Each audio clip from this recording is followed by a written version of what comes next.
All right, everybody. Welcome to Breaking the Grade. We've got John Gamba. We've got Paul King. Guys, get the friggin' Philadelphia crap out of the way so that we can move on to the show that people actually want to hear. Okay? Go ahead. Eagles, Phillies, go. Bring on the Dodgers. Here we go. It's Red October. Low expectations, high hopes. That's all I have to say. No jinxing things. We need 2 good quarters for the Eagles, and we need our bats to heat up on these Dodgers. They are scary. Welcome to Breaking the Grade, everybody. It's awesome to have you. We've got 2 people from Philadelphia, my good friend John Gamba, Paul King, a great friend and a client. We're going to talk about today the fastest way to growth for your education company. And here's a hint. It's not going fast. Paul King is joining us because Paul King took his time. He focused on the right partners and the right people. And he had a similar path that I did, going from a tutoring company to a different type of company. So I can relate to that.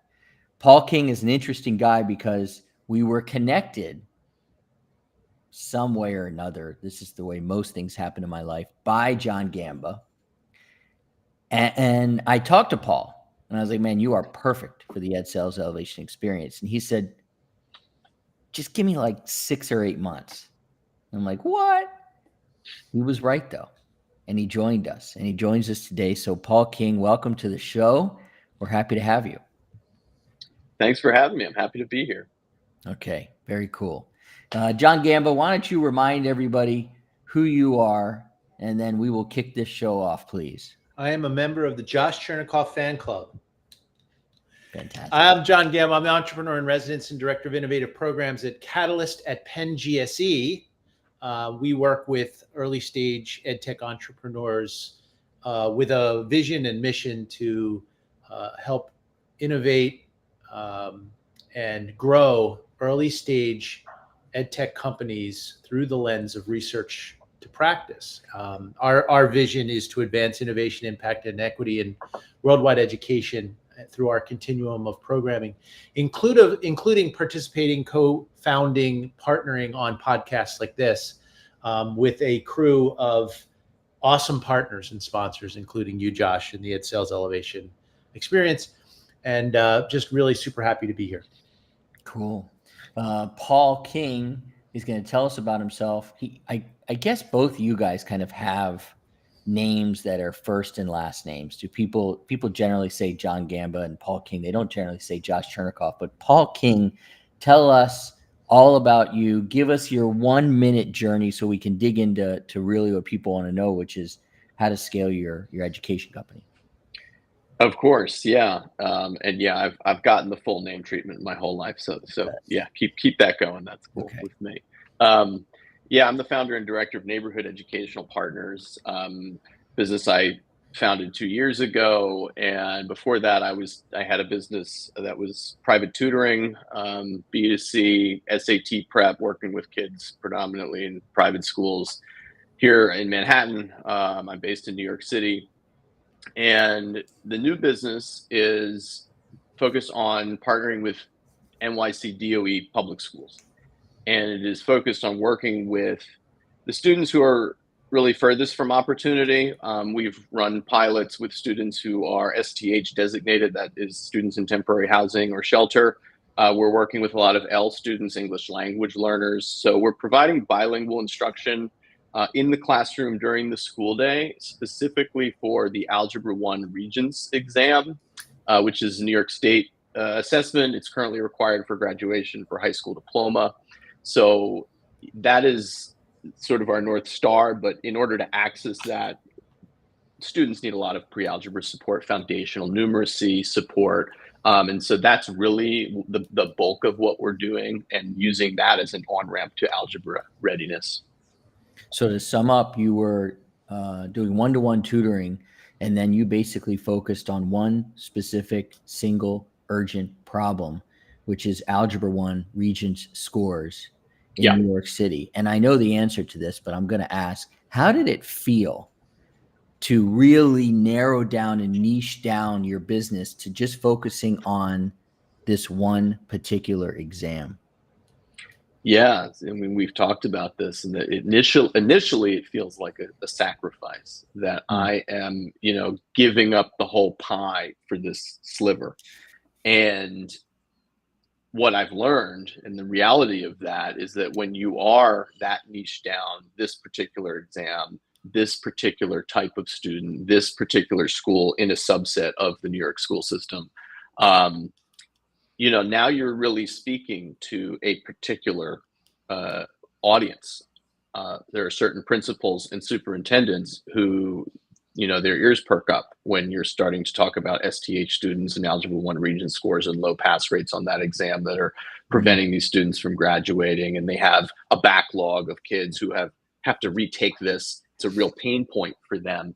So, it only feels like a sacrifice. It was actually the way forward. It was a path that's led to traction and momentum, because now, I'm really speaking someone's language versus, hey, we do tutoring, we'll do SAT, we'll do ACT, we'll do, that's not going to, nobody's, who is that really speaking to if you're all over the map?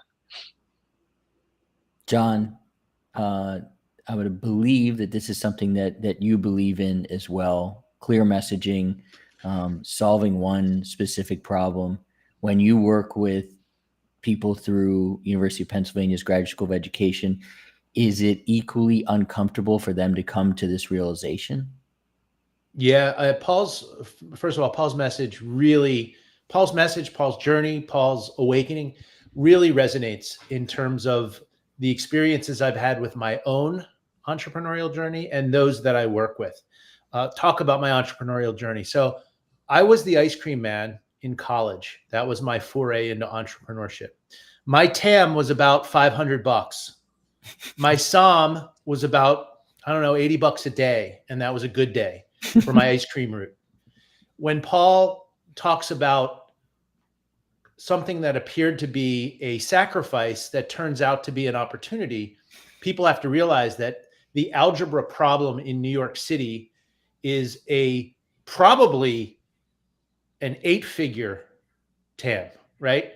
Not 100 grand, not $1 million, not 10 million, probably $100 million opportunity that if he can dive in there and show measurable results, the TAM SAM SOM actually becomes huge. And if he can become a reliable partner and show that he has a secret sauce that's measurable, that's sustainable, that's scalable, that opportunity becomes really interesting.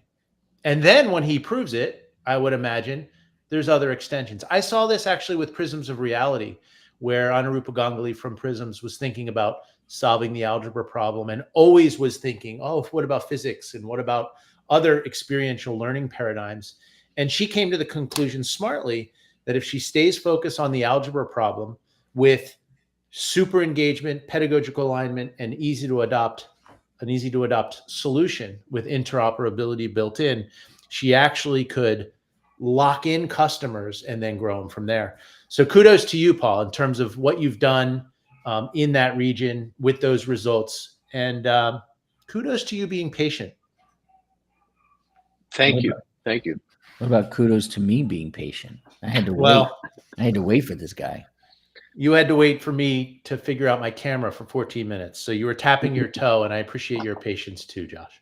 Yeah, I got you guys. I'm with you. So here's what happened, I believe, with Paul. Paul made this pivot to solve one urgent problem, and he did that. His messaging became very clear, because when your messaging is too broad, it will block your growth. And then, Paul, and I was along with you, and so was the members of our cohort, your messaging, your credibility, which you're consistently working on LinkedIn, turned into pilots. And then you turn those pilots into contracts. But before we get to the contracts, let's talk about how you got the pilots and why you got the pilots. And you can take it down, please, into New York City and talk numbers, talk money with us. Sure. So let me first start with 3 pilots that we ran in the South Bronx in District 9 last spring. That came through what you call slow burn methods. This was, met someone at a conference who was running a program that was tailored towards STH students in temporary housing. District 9 in the South Bronx has the highest population of STH students of any district in the city. And he wanted to bring us into 3 international schools.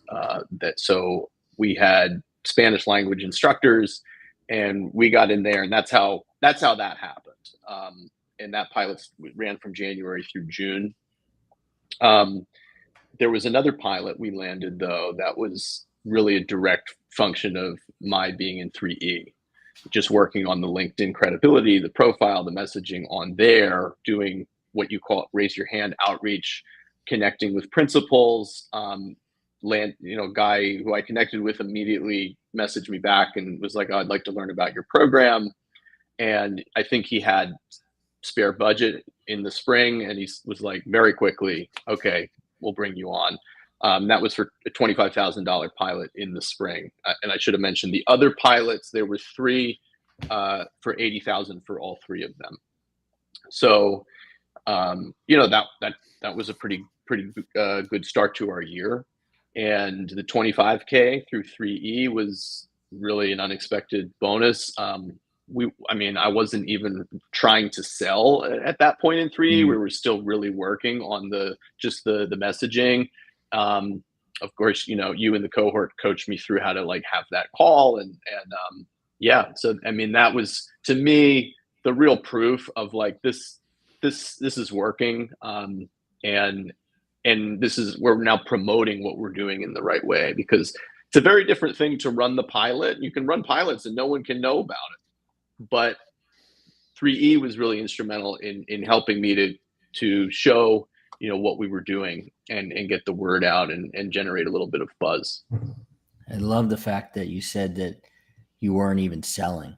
And what conjures up in my mind, you guys can relate to this, is I used to think the smoothest swing in baseball was Rafael Palmeiro. Say what you will about the guy, whatever he's putting in his body, he had a beautiful swing. And I think that when you go into a conversation and you are not trying to sell, and you do have the ability to help somebody, and you do have the credibility, you can just go in there and just swing nice and easy. And it sounds like when you did that, you hit out of the park. That's nice. One of the numbers that keeps coming up, and I want to get John's thought on this, is 25,000 and staying below 25,000. And Paul and I have talked, I'm not going to talk numbers, but you could certainly go above 25,000 and try and make more money, or you can be below 25,000. And John, can you explain the significance of 25,000 to the audience? Before I do, Rafi Palmeiro was hitting it out to Boog Powell's ribs. Yeah. Right? Yeah, it was. What a smooth swing. So awesome. Name a smoother swing. Ryan Howard, of course. Sorry. Second, worlds colliding. So my business partner on my ice cream route was Pedro Torres, my 4-year roommate at Penn, who was from the South Bronx, the South Bronx, 186th in the Grand Concourse. So I love that, Paul, in terms of... That's where we were, literally. That's probably his campus school. Right there. Yeah, so that's pretty cool. Both of you, I'd love for you to meet Pedro. He's in Miami now. He's a very successful financial advisor. But he comes back there, and if you ever need a really great speaker of somebody who's really made it out of the South Bronx and doing some great things, he'd love to speak and connect with you, Paul, and help you out in any way. So that's Rafi Palmeiro, the ice cream route, Pedro Torres, Tam Sam Sam, and pilots. And we're at the significance of 25,000. So first, 25,000 tends to be the threshold for an RFP, RFQ requirement. Most superintendents, assistant superintendents, associate superintendents, cabinet members of a medium to large school district, in New York City schools is certainly large, has the ability to spend around 25,000 without generally having to go out to RFP or RFQ. So if they see something unique like Paul's solution, and they want to try it, and you never want to do anything for free. There's no such thing as a free stuff model in this space because that gets elongated and wasteful quickly. You do a 25,000 non-RFP pilot for a period of time, and with good customer experience, and we can talk about that, Josh. We've talked about this. I like your chances in terms of upselling, cross-selling, and renewing at larger levels to impact the magic word, which is NRR, which is net recurring revenue. And I would think that with all of that intentionality, Paul's been able to do that. So it's almost like the Holy Grail. The days of closing a full district, especially a large district, I think are over. The days of thinking you're going to do a free pilot that converts to a paid pilot quickly, I think is foolish. But the opportunity to align your solution to a narrow problem, like you're talking about, Josh, the algebra problem in the Regents exam, proving that it works, and then almost doing an assumptive growth strategy that says, if this does work in this period of time, can we expect to grow this to more schools based on these and those terms, what I call a consultative to assumptive close of more business. It sounds that's exactly what Paul's doing. And I would say, again, kudos to you, Paul, in that journey and that success. It doesn't surprise me. You talked about customer service, and because Paul and I work closely, and in fact, Paul, we've got a meeting in 40 minutes to do our work together. I know that you believe in customer service, and you can talk about it in two ways. I believe that you provide customer service, credibility, confidence. You're a friend to the principals that you work with, and you also really do some cool things for your other customers, the kids. And can you talk a little bit about both sides of that coin? And of course, we'll Pete's about to enter into the equation here. Yes, I thought that's where you were going with that. Yeah, so I'll start with the kids, the customer service for the kids. When we've run pilots in school, after school, Saturday morning. We've learned in school has the best impact. A lot, even if we're in school, we need to pull the students out. Often it's lunch is a block when we can have them to work with them in a small group. So we're providing a meal, whether it's lunchtime, whether it's after school, and yes, often that meal is pizza delivery. That is just part of the package that we offer for this pilot. When we were running after school Saturday morning, we were offering digital gift card stipends. So a student would show up to the class, you'd get their email, they would receive, I don't know, $15, $20 code in their email. It could be redeemed for just about any major brand you could imagine. And it was somewhat effective in getting students in the door. I will say it's tough to get kids in after school and on weekends. So we really strongly encourage schools at this point, like, plug us in during the day, integrate this. But that was something that I think was a differentiator for us as well. Like, okay, the principals, they all have this problem of engagement and attendance. And so we're not just providing the math instruction in English and in Spanish at these appointed times, but we're going to do our best to get your kids there and have this be an environment where they want to be. And that was always the goal, was like, this is the carrot initially, but once they are there, they start building rapport with the tutor, building a relationship, and engaging with the work. Because one fundamental assumption that we have too is that competence feels good. That once kids who feel like, I don't care about math, or I don't like math, once you engage them at an appropriate level for where they are, and then they see their own progress, that starts to feel good. And then they're showing up not necessarily just for the pizza or for the gift card. So yeah, that was, I think, on the student side. You had what was your other question about the principals? Before we get into that, I want to get John's reaction to the comida and the competence. The comida and the competence. 2 C's there. Yep. First, I want to say, and I'm going to give you 2 more C's. way back before you were born, Josh, in 1999. When I was running my ed tech company, and we started having some success, and I'm wondering if Paul can relate to this, but our pricing was a little bit commoditized. We were at $3 per student per year on limited use. And we started thinking about how could we really differentiate and scale this business. We are at the time $3 to $5 million in ARR. We were really on a path to 30, 35 million, which required us to get to 10 million students served. And we didn't think we could do it on price, and we didn't think that we could do it on IP or technology. But we did think we could do it on customer service. And I made a decision to insist that the company stop using the term customer service, because a customer is something you sell something to.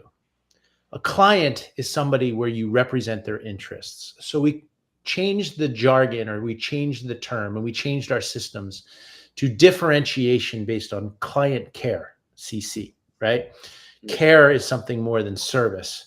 Client is something more than you sell something to. It's something that where you represent their interests, and you can differentiate your business based on how well you're caring for them. And we were in the business of emergency communications, student attendance. And so it was important that we had a paradigm of client care later, or what we now call customer success, that really, really focused on incredible onboarding, really intentional implementation, and success, really celebrating the victories of those clients that were using our service in a way that was measurably impacting the success of students and engaging successfully with the community.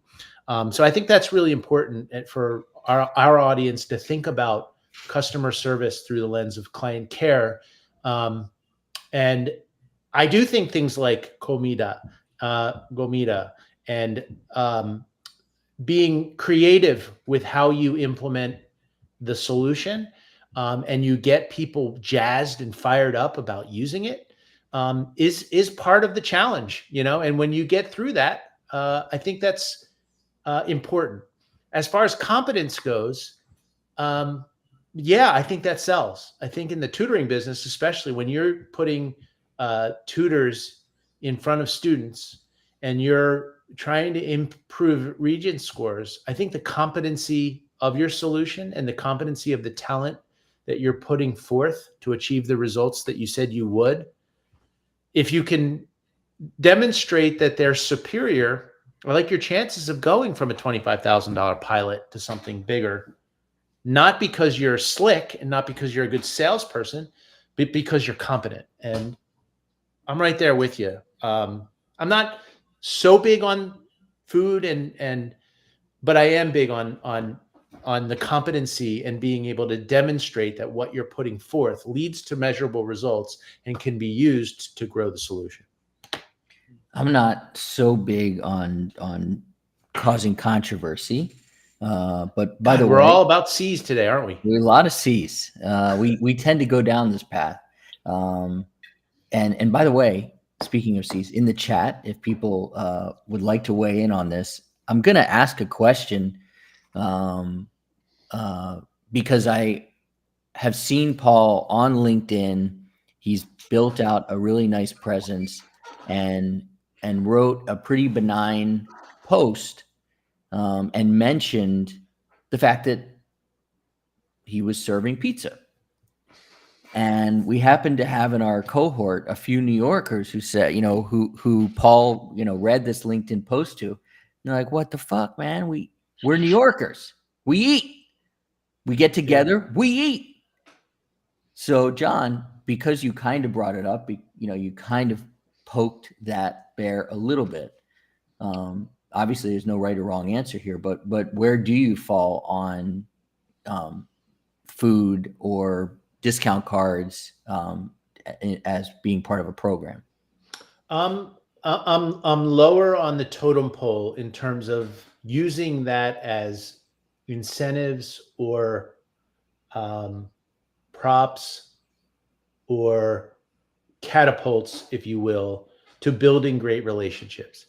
I think that again, I'm not willing to argue this because I don't die on this hill. I just have this sense that bad salespeople and bad client care, customer success people believe they can buy their way in or bribe their way in with food, drink, versus the competency of your solution. Now, if you were to say, we think table stakes are both building rapport with good pizza and bringing the competency of the solution to bear, I'm with you. I just think sometimes the slick salesperson brings the cupcakes, and I think that good cabinet level, good buyers of solutions can see through that quickly. My friend Paul King has the benefit of being from Philadelphia, and then better pizza than New York, no doubt, and then being coated with New York City. So his skin is pretty thick. So Paul, what do you think about what Professor Gamba is putting out there? Well, I agree that, if that's sort of like your value offer is I have got pizza, it's a slick sales move. It's not going to inspire any real faith in a school. And for us, what I also heard John say is table stakes. And, when we're working with, as I mentioned, kids in temporary housing, these are kids who they may need to go work a job after school. So for us, it's not necessarily and I've been accused in that post, Josh, that you mentioned of bribing kids to come to tutoring. That was what the controversy was about. Well, I brought it up.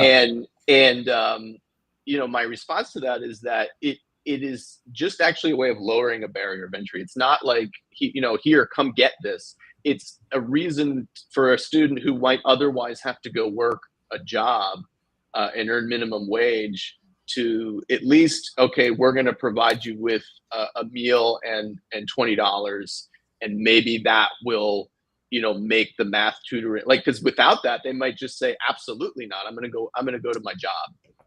So it was really, I thought, like, kind of table stakes for this particular population of students. And that's why it was built in.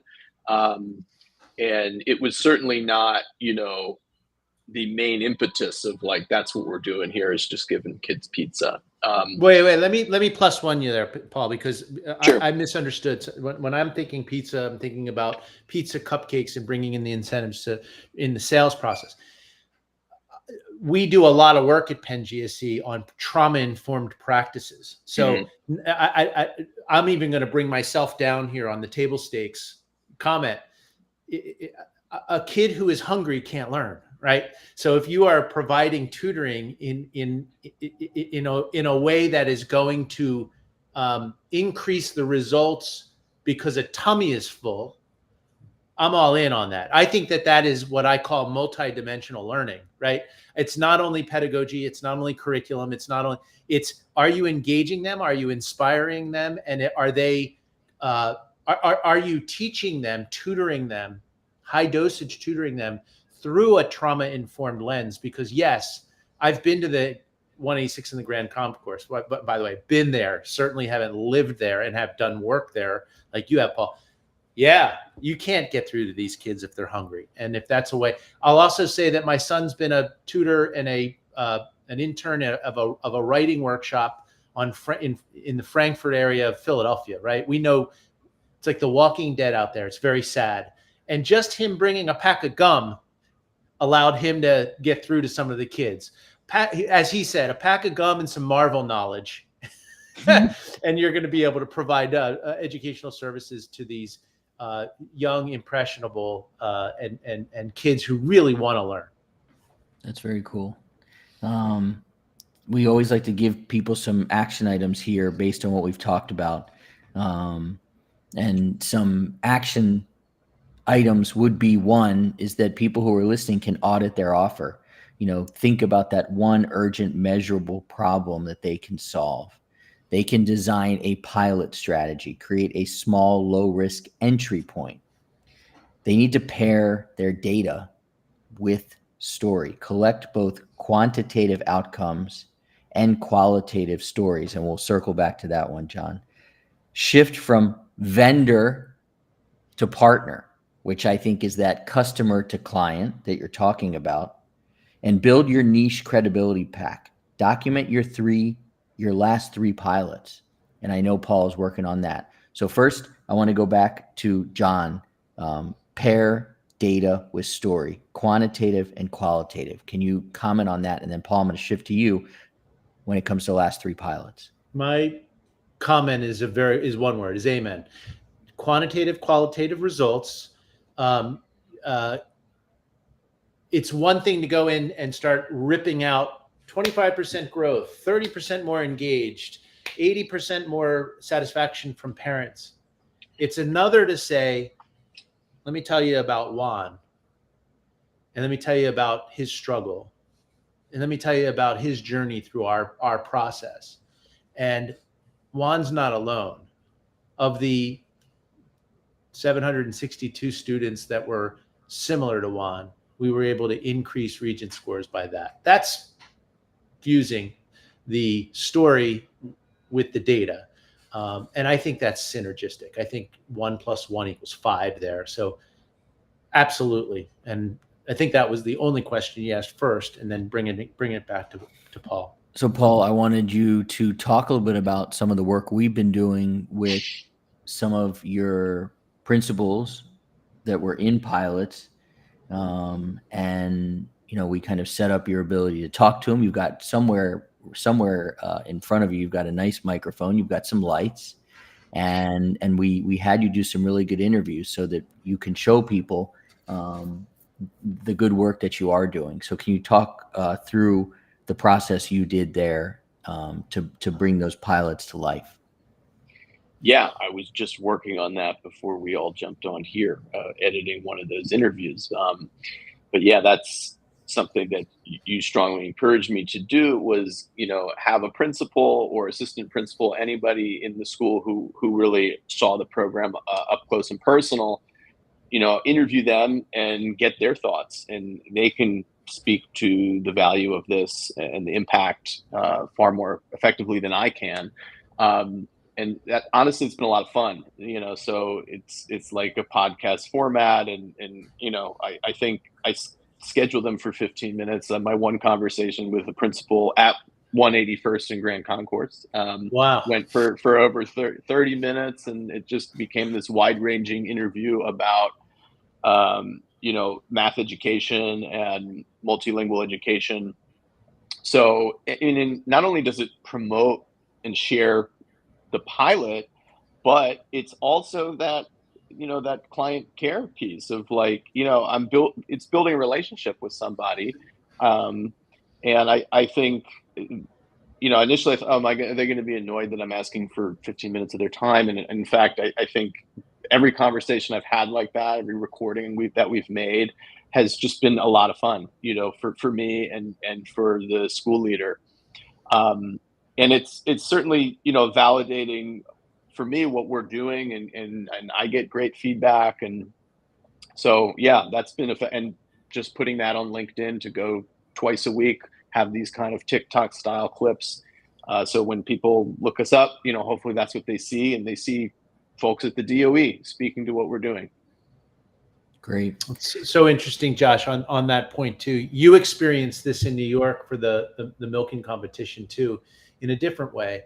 When I coach and mentor entrepreneurs on pitch perfect presentations, that could be an investor pitch or a demo. I like to say, put the audience, put the judges, put Josh Chernikoff, who was a judge, not on the front row of your pitch. Put them in the front row of your solution.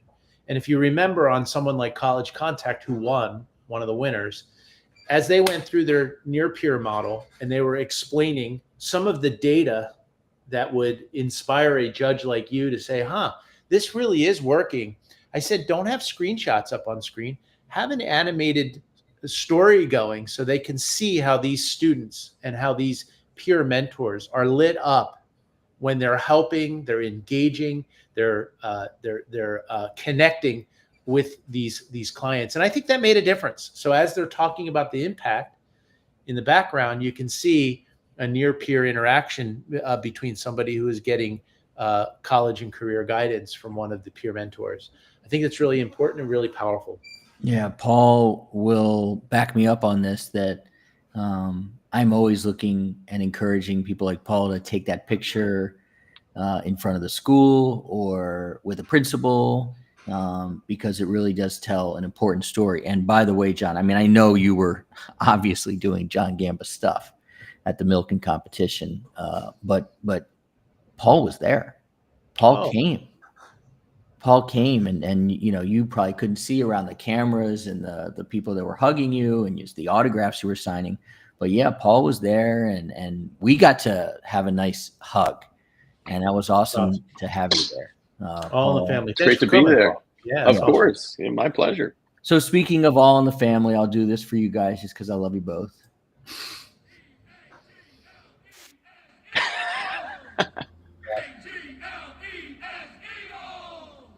So we're going to have a first half, a second half, a shit the bed, or both first half and second half. This is a good team, Paul. The Broncos are good. They are not to be taken lightly. And I am very nervous. At least it's not going to be Tom Brady as the commentator. That's a good thing too. It might. I didn't know that. I'm glad to hear that.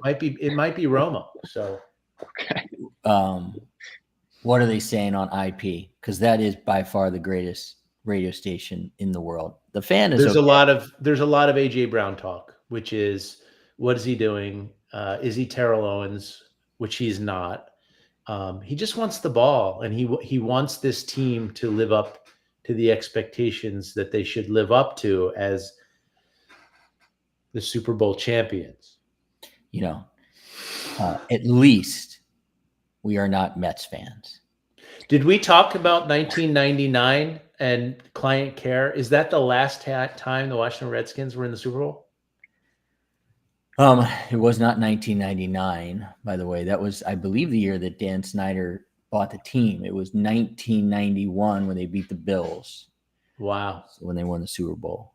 But I literally That's a lot of time. That's almost as bad as the Dallas Cowboys. It's not as bad, but I had a friend, who's in San Miguel, who's a wonderful dude, and he's a big Bills fan. And we were going back and forth, messaging each other. And he's like, "You still owe me one." I'm like, obviously I know what he's talking about. I'm like, "I don't know what you're talking about." He's like, 1991, man. So they still remember it. So do we. And I will always remember you guys for everything that you've done, coming on the show, being good friends of the show. Paul is a long-time listener of this show. And obviously, John, everything you do. And I do hope that I get to see you on Friday. By the way, guys, I am not necessarily kind of observing the Jewish holiday today for no in particular reason. We just kind of like didn't feel like doing the holiday. So I am the assistant coach of Camila's soccer team, and the head coach, he is Jewish, and he is at services atoning for my sins. So I am coaching practice today. Wow. For probably 15 10-year-old girls. It's awesome. So well, good luck on that. That's amazing. Yeah. When's her next game? It is Saturday. Yeah, I wish I could. I'm going to come down for that. I can't wait to see that. Yeah, it's so much fun. She fired up. She loves it. Loves it. She loves it. She really loves it. She loves being out there, and she gets, just like her father, her poppy, you know, she gets her fair share of offsides calls. So that runs in the family. But I will report back to this group about what it is like to coach 15 10-year-old girls on a Thursday afternoon. I think it's all about motivation, man. Get them excited about the game. I want to make them do wind sprints. Yeah, exactly. All right, guys. Thank you so much. Good luck to your Phils. Everybody else out there. Oh, kudos. Keep pushing, man. Thank you so much. Appreciate it. See y'all. Appreciate that. Take care, everybody.